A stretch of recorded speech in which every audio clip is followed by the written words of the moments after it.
Bonjour les troisièmes, nous allons faire le dernier cours de la semaine. Donc aujourd'hui, il y a une petite vidéo pour comprendre d'abord le cours d'aujourd'hui, la fiche leçon qui est sur Pronote. Je vous demande simplement de recopier le tableau et je vais vous donner aussi un QCM qui est sur Pronote. Et en fait, ce QCM, il rassemble à la fois le chapitre sur les nombres entiers, les nombres premiers, etc. et le chapitre qu'on vient de voir ici. Donc avant de le faire, vous relisez un petit peu le tout. Il n'y aura que 10 questions, 8 questions et ce sera sur 10 points. Donc là, on revient là-dessus. Deuxième étape, probabilité d'un événement. Donc, hier, nous avons vu ce que c'était qu'une expérience aléatoire. Ça, c'est une expérience aléatoire, c'est-à-dire je tire au hasard quelque chose qui se trouve dans une urne. Une expérience aléatoire, elle a plusieurs issues. Ici, elle a 10 issues. Elles sont toutes dessinées ici. Mais on peut aussi les décrire avec une liste. Et c'est ce que nous allons commencer à faire. Donc les issues, il y en a 10. Et pour se repérer, on va donner un nom à chaque issue. Par exemple, ici, c'est une balle rouge numéro 1. Eh bien, je vais l'appeler, cette issue, je vais l'appeler R1.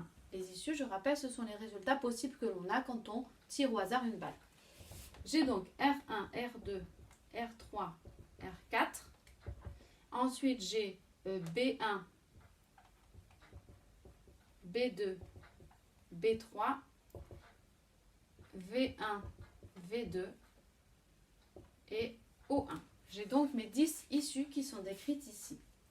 Quand je veux calculer la probabilité d'un événement, déjà il faut que je décrive cet événement. Je rappelle, un événement, c'est une petite phrase qui décrit ce qu'on regarde. Ici, par exemple, si je veux regarder la probabilité, dans mon expérience aléatoire, la probabilité d'avoir l'événement obtenir une balle verte. Donc je fais au hasard. Quelle est la probabilité de tomber sur une balle verte? Bien, il faut que je regarde toutes les issues que j'ai. Ici, j'ai 10 issues. Et j'ai combien de balles vertes? J'en ai 2. En fait, intuitivement, ça vient très vite. Pour calculer la probabilité d'un événement, il faut d'abord qu'on sache combien on a d'issues au total. Ici, on en a 10. Et qu'on compte combien on a de résultats possibles pour l'événement. C'est-à-dire les issues qui vont réaliser l'événement. Ici, l'événement obtenir une balle verte est réalisé par 2 issues, puisque j'ai 2 balles vertes. Donc, ça nous donne une règle pour calculer la probabilité d'un événement.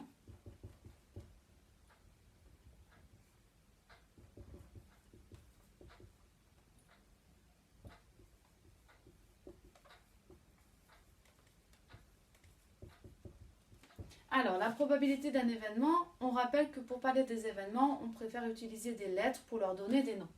Donc, je ne vais pas prendre les mêmes lettres que là, sinon on va s'embrouiller. On va, par exemple, l'événement A. Alors, je ne dis pas ce que c'est, là, c'est une règle générale. Pour calculer la probabilité d'un événement A. Alors, déjà, on écrit petit p qui dit qu'on calcule une probabilité.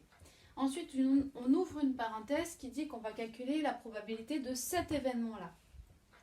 On met un égal. Et vous voyez que ça ressemble un petit peu aux fonctions. Effectivement, en fait, les probabilités, ce sont des fonctions, mais on ne va pas en venir ici au niveau 3e. Là, on en est juste au niveau découverte. Mais ça se note pareil parce qu'en fait, c'est une fonction. La probabilité d'obtenir l'événement A. Donc, l'événement A, n'importe lequel. Le principe, c'est calculer le nombre de chances d'obtenir ce résultat. C'est-à-dire, je calcule le nombre d'issues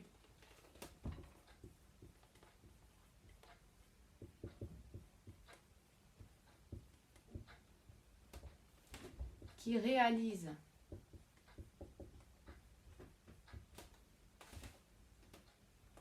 j'aurais écrit mieux, nombre d'issues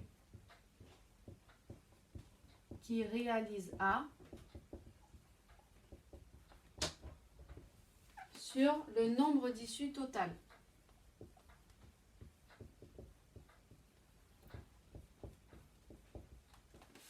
Donc ça, c'est la règle de base. C'est la règle et l'unique règle qu'on va voir dans ce chapitre-là. Et vous allez voir, en fait, c'est très intuitif, c'est très facile à calculer. Par exemple,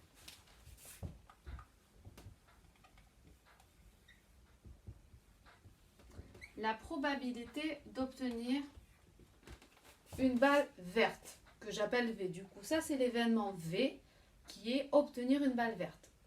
Il est réalisé par quelle issue? Il est réalisé par cette issue et cette issue, c'est-à-dire par ces deux issues.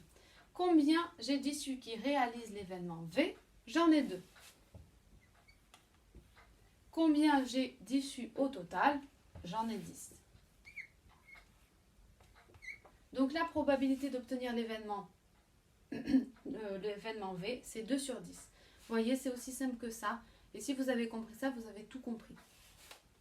On va donner un autre exemple. Quelle est la probabilité d'obtenir le numéro 2? D'abord, je compte le nombre d'issues qui réalisent l'événement obtenir un numéro 2. Alors, j'en ai 1, 2, 3. J'en ai que 3. J'ai que 3 issues qui réalisent l'événement numéro 2. Sur le nombre d'issues total, ça ne change pas puisque c'est la même expérience. Voilà, donc ça c'est pour le calcul des probabilités des événements. Je rajoute juste un petit détail sur 2 mots de vocabulaire. Le mot de vocabulaire événement incompatible. Alors, vous lirez sur le cours, j'ai donné des exemples. En gros, parfois, on s'intéresse à calculer la probabilité de 2 événements en même temps. Si ces 2 événements ne se recoupent pas, c'est-à-dire s'ils n'ont aucune issue en commun, alors il suffit d'additionner les 2 probabilités. Par exemple, si je veux calculer la probabilité d'obtenir V ou numéro 2, la probabilité d'obtenir du vert ou du numéro 2, ces 2 événements-là sont incompatibles. J'ai aucune... Non, pardon, je dis n'importe quoi. C'est un mauvais exemple. Donc, 2 événements incompatibles, par exemple, la probabilité d'obtenir une balle verte ou une balle rouge. Ces 2 événements-là sont incompatibles, c'est-à-dire que j'ai aucune issue en commun dans vert ou rouge. Je ne peux pas tomber à la fois sur du vert et sur du rouge. Dans ce cas, on calcule la probabilité de V et on additionne la probabilité du rouge. Alors, la probabilité du V, on l'a calculée, c'est 2 sur 10, pardon. La probabilité du rouge, j'en ai 4, donc c'est 4 sur 10. Je l'additionne. Et du coup, quand j'additionne les deux, ça fait 6 sur 10. Voilà, donc ça marche quand on a 2 événements qui sont incompatibles, c'est-à-dire il n'y a aucune issue en commun. On a fait le tour sur le chapitre des probabilités. Maintenant, vous allez faire le QCM. Prenez votre temps, vous savez, c'est pas limité dans le temps. Regardez votre cours plusieurs fois. Et il existe une 3e partie que je ne vais pas faire à distance, c'est trop compliqué à expliquer. Quand on se reverra, je vous le ferai. Voilà, et à la semaine prochaine, ce sera bon pour cette semaine. N'oubliez pas de copier le tableau.